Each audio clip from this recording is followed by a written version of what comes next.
दोस्तों, कैसे हैं आप सब। उम्मीद करते हैं कि अच्छे होंगे। तो मैं खान साहब द्वारा पढ़ाए गए हिस्ट्री का जो उनका टेस्ट होता है, टेस्ट सीरीज़ होता है, उन टेस्ट सीरीज़ों में से मैं उनका टेस्ट करा रहा हूँ। ठीक है, तो आज हम देखेंगे बौद्ध धर्म और बौद्ध धर्म और जैन धर्म। ठीक है, मीन्स बौद्ध धर्म और जैन धर्म के बारे में जो टेस्ट सीरीज है उसको हम आज सॉल्व करा रहे हैं। तो चलिए देखते हैं और करने की कोशिश करते हैं। ठीक है, कह रहा है बुद्ध का जन्म हुआ था। तो बुद्ध का जन्म कहाँ हुआ था? लुम्बिनी में। कितने ईसा पूर्व में हुआ था? 563 ईसा पूर्व में। अब एक कुछ फैक्ट्स मैं एक्स्ट्रा बता देता हूँ। मैंने कहा कि गौतम बुद्ध की माता का नाम क्या था, लिख लीजिएगा क्योंकि मुझे लिखने में थोड़ी प्रॉब्लम होती है। तो माता का नाम क्या था? महामाया था। ठीक है, महामाया। और उनके पिता का नाम था सिद्धार्थ। क्या नाम था? शुद्धोधन था। ओके, उनकी माता का नाम महामाया और पिता का नाम शुद्धोधन था। उनकी पत्नी का नाम था यशोधरा था। ठीक है, उनकी। अब नेक्स्ट देखेंगे कि गौतम बुद्ध के बचपन का नाम क्या था? सिद्धार्थ था। ओके, गौतम बुद्ध के बचपन का नाम सिद्धार्थ था। नेक्स्ट देखेंगे, यहाँ पे क्या बताया मैंने? लुम्बिनी बताया था ना, 563 ईसा पूर्व में। गौतम बुद्ध की माँ किस वंश से संबंधित थी? तो गौतम बुद्ध की जो माँ थी वो कोलिया वंश से संबंधित थी। कोली वंश की क्या थी? कन्या थी। और उनके पिता शाक्य वंश के, मीन्स शुद्धोधन जो थे वो शाक्य वंश के क्या थे? प्रधान थे, राजा थे। ठीक है, तो गौतम बुद्ध के संबंध में निम्नलिखित कथनों में सही है। उनका जन्म कपिलवस्तु में हुआ था। हाँ, उनका वस्तु कहाँ हुआ था? उनका जन्म कपिलवस्तु के कहाँ हुआ था? लुम्बिनी वन में हुआ था। ठीक है, उन्होंने बोधगया में ज्ञान प्राप्त किया। ये भी सही है, उन्होंने बोधगया में ज्ञान प्राप्त किया। कह रहा उन्होंने वैदिक धर्म को अस्वीकार किया था। ये भी सही है, उन्होंने वैदिक धर्म को क्या किया? अस्वीकार किया। उन्होंने आर्य सत्य का प्रचार भी किया था। हाँ, ये भी क्या सही है, उन्होंने कुछ ऐसे आर्य सत्य थे जिनका उन्होंने प्रचार किया था। तो इसमें 1, 2, 3 और 4 सही है, मीन्स डी सही है। देखेंगे, कह रहा है निम्नलिखित में से कौन सा नाम बुद्ध का दूसरा नाम है? पार्थ, प्रच्छद, मिहिर, गुडाकेश। तो इनमें से गौतम बुद्ध का कोई भी नाम नहीं है। ठीक है, तो बोलेंगे इनमें से कोई नहीं। एक देखेंगे, गौतम बुद्ध के जीवन की किस घटना को महाविनिष्क्रमण के रूप में जानते हैं? ओके, तो यहाँ पे देखेंगे कुछ नोट करने की पॉइंट्स हैं, आप नोट कर सकते हैं। तो मैंने कहा उनका गृह त्याग। ठीक है, उनका गृह त्याग को ही हम महाविनिष्क्रमण कहते हैं। तो नेक्स्ट जो लिखने लायक है, ठीक है, वो लिखिएगा। ज्ञान प्राप्ति होने की घटना को क्या बोलते हैं? बुद्ध बोलते हैं। प्रथम उपदेश देने की घटना को हम धर्मचक्र प्रवर्तन कहते हैं, है ना। और निर्वाण मीन्स बुद्ध की मृत्यु को क्या कहते हैं? महापरिनिर्वाण कहते हैं। ठीक है, आप सूची सेकंड को, अब 6 देखेंगे सूची फर्स्ट को। ठीक है, लिस्ट फर्स्ट को लिस्ट सेकंड के साथ सम्मिलित करना है। तो नीचे दिए गए कुछ से सही उत्तर चुनिए। ठीक है, तो उनका जन्म, अब यहाँ पे देखिएगा, जन्म है एक जगह और दूसरी जगह प्रतीक है। ठीक है, जैसे कुछ क्या होती हैं, कुछ घटनाएं होती हैं और उसके इस साइड जो हैं वो क्या हैं? प्रतीक हैं। तो इनके में हमें सम्मिलित करना है। तो देखेंगे ए जो है ये कमल और सांड से सम्मिलित करेंगे ना। यहाँ पे सांड नहीं दिया है। जो जन्म घटना थी वो क्या था? उनका प्रतीक क्या था? कमल और सांड था। तो प्रथम वचन, वो अभी मैंने बताया प्रथम वचन क्या? प्रवचन धर्म चक्र प्रवर्तन क्या था? प्रथम प्रवचन जो था वो धर्म चक्र प्रवर्तन था। ठीक है, महाबोधि बोध वृक्ष के नीचे हुए थे। मीन्स बुद्ध का ज्ञान कहाँ प्राप्त हुआ था? बुद्ध को जो ज्ञान प्राप्त हुआ था वो कहाँ प्राप्त हुआ था? बोध वृक्ष के नीचे। ठीक है, तो बोलेंगे त्याग, और त्याग का प्रतीक क्या है? घोड़ा है। ठीक है, तो इसमें कौन सा सही होगा? देखेंगे,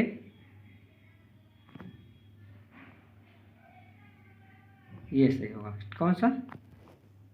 डी सही होगा। ठीक है, नेक्स्ट देखते हैं।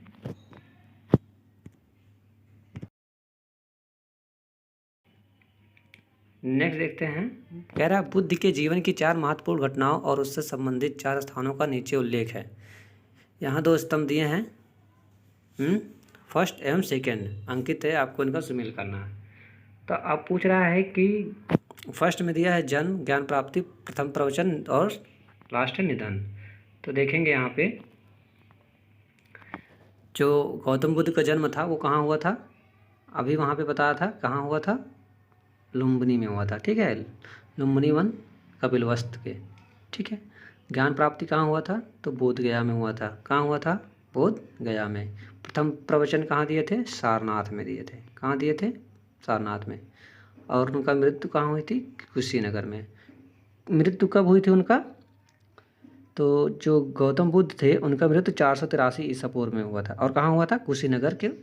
और कुशीनगर कहाँ है, उत्तर प्रदेश में है। कुशीनगर जो है वो यूपी में है।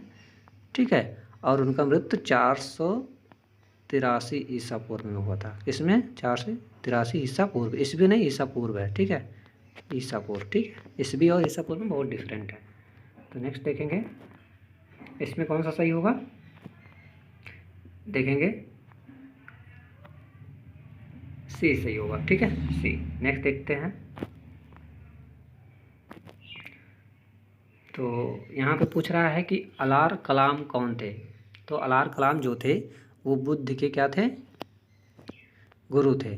ठीक है, जो साक्ष्य दर्शन की शिक्षा दिए थे। तो क्या होंगे, बुद्ध के गुरु थे। ठीक है, बुद्ध के गुरु थे जो साक्ष्य शिक्षा, कौन सी शिक्षा, साक्ष्य दर्शन की शिक्षा दिए थे। ठीक है, नेक्स्ट देखेंगे गंधार शैली की मूर्ति कला में बुद्ध के सारनाथ में हुए प्रथम धर्मोपदेश में संबंध प्रवचन मुद्रा का नाम है धर्म चक्र। क्या है, गंधार शैली की मूर्ति कला में बुद्ध के सारनाथ में हुए प्रथम धर्मोपदेश से संबद्ध प्रवचन मुद्रा का नाम क्या है, वो है धर्म चक्र। ठीक है, देखेंगे बुद्ध ने सर्वाधिक उपदेश दिए थे। तो कहाँ दिए थे, बुद्ध ने सर्वाधिक उपदेश जो दिए थे वो श्रावस्ती में दिए थे। कहाँ दिए थे, श्रावस्ती में। बुद्ध ने सर्वाधिक उपदेश श्रावस्ती में दिए थे। बुद्ध के उपदेश किससे संबंधित है, आत्मा संबंधी विवाद, ब्रह्मचर्य, धार्मिक कर्मकांड, आचरण की शुद्धता व पवित्रता। तो देखेंगे ये होगा आचरण की शुद्धता व पवित्रता। ठीक है, नेक्स्ट देखेंगे, कह रहा है गौतम बुद्ध द्वारा अपने धर्म में दीक्षित किया जाने वाला अंतिम व्यक्ति निम्नलिखित में से कौन था। तो कौन था, सुभद्र था। ठीक है, गौतम बुद्ध द्वारा अपने धर्म में दीक्षित किया जाने वाला अंतिम व्यक्ति सुभद्र था। कौन था, सुभद्र था। ठीक है, नेक्स्ट देखेंगे, कह रहा है कि बुद्ध कौशाम्बी किसके राज्यकाल में आए थे। तो उदयन के राज्यकाल में। किसके राज्यकाल में आए थे, उदयन के राज्यकाल में। ठीक है, अब हम बता दें कि जो बुद्ध धर्म को अपनाने वाले शासक थे वो कौन कौन से थे। एक उदयन थे, ओके, मैंने कहा ना कौशाम्बी, बुद्ध कौशाम्बी किसके राज्यकाल में आए थे, उदयन के। अब मैंने कहा कि कौन कौन से शासक बुद्ध धर्म को उस समय अपनाए थे। ठीक है, तो एक हो गए उदयन। ठीक है, उदयन। दूसरा हो गए बिंबिसार। ठीक है, बिंबिसार। और तीसरा कौन था, प्रसेनजीत थे, प्रसेनजीत। ओके, नेक्स्ट देखेंगे, नाम लिख लीजिए, अब लिखने में थोड़ा सा अच्छा नहीं लग रहा। ठीक है, नेक्स्ट देखेंगे, तो कह रहा है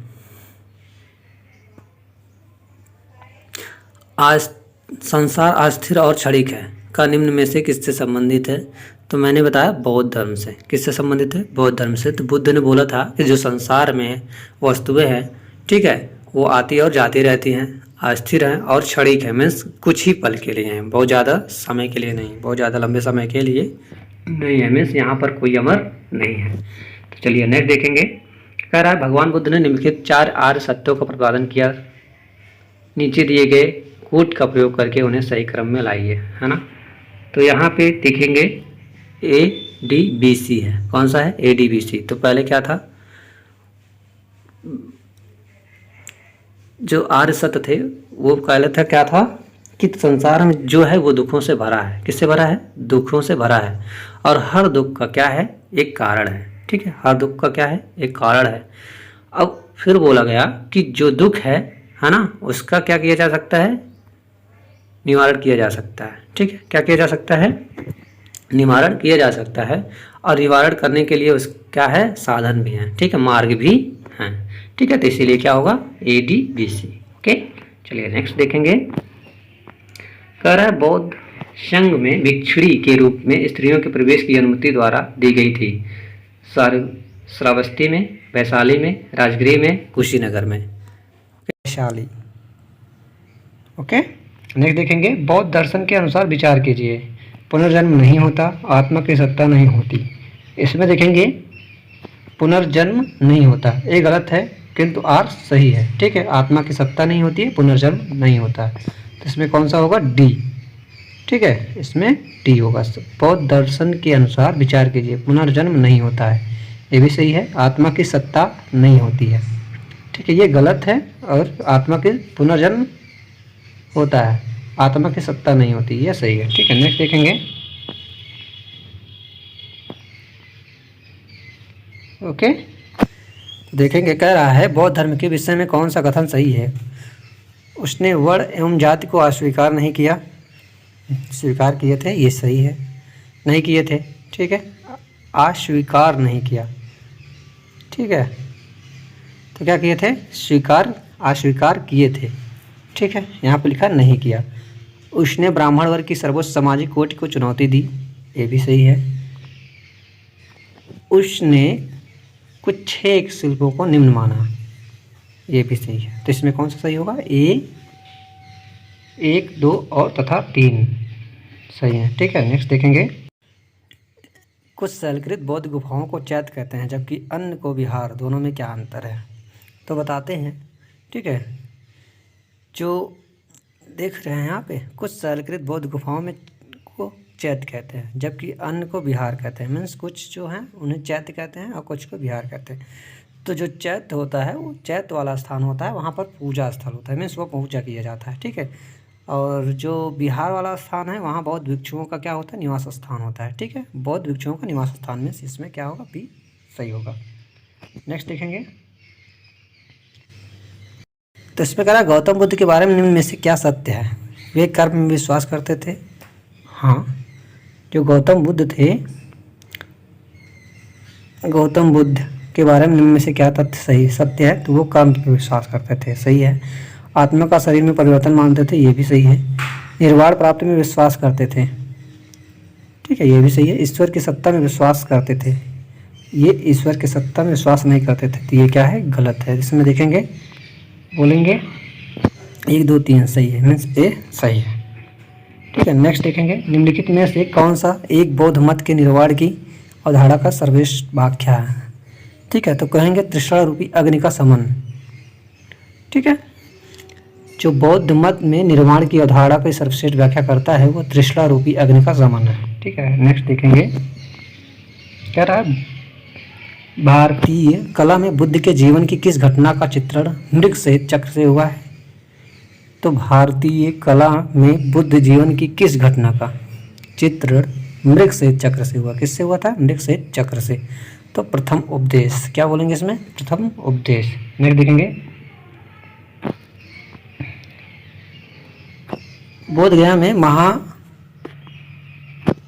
गया में महाबोधि मंदिर बनाया गया है, जहाँ गौतम बुद्ध पैदा हुए थे, गौतम बुद्ध को ज्ञान प्राप्त हुआ था, ठीक है।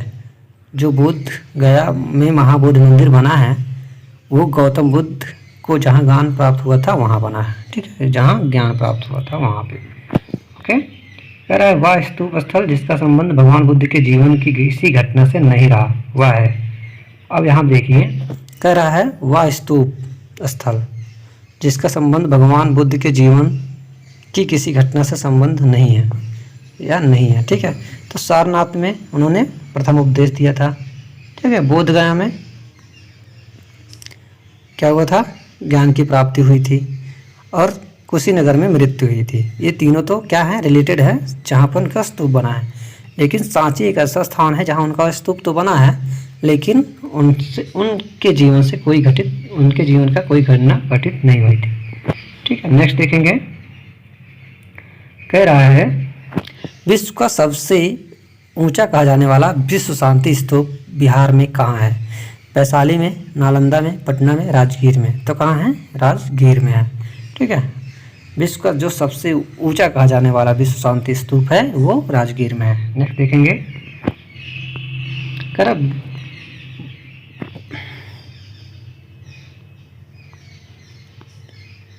बुद्ध की 80 फीट बड़ी प्रतिमा जो बोधगया में निर्मित है वो किसके द्वारा बनाई गई थी? जापानियों के द्वारा, थाई लोगों के द्वारा, लंकाइयों के द्वारा, भूटानियों के द्वारा। तो क्या था? जापानियों के द्वारा बनाई गई थी। किसके द्वारा बनाई गई थी? बुद्ध की जो 80 फीट वाली प्रतिमा है वो जापानियों द्वारा बनाई गई थी, और ये कहाँ पे है? बिहार के बोधगया में। ठीक है, नेक्स्ट देखेंगे। निम्नलिखित में से किसे एशिया के ज्योतिपुंज के तौर पर जाना जाता है? गौतम बुद्ध को। तो किसे जाना जाता है? गौतम बुद्ध को। एशिया के ज्योतिपुंज क्या बोलेंगे? Asia of light. Asia, okay, Asia of light के नाम से जाना जाता है। किसे? गौतम बुद्ध को। तो आज के लिए इतना ही, धन्यवाद। वीडियो अच्छी लगी हो तो सब्सक्राइब नहीं किए हो तो सब्सक्राइब करना, कमेंट करना और लाइक करना।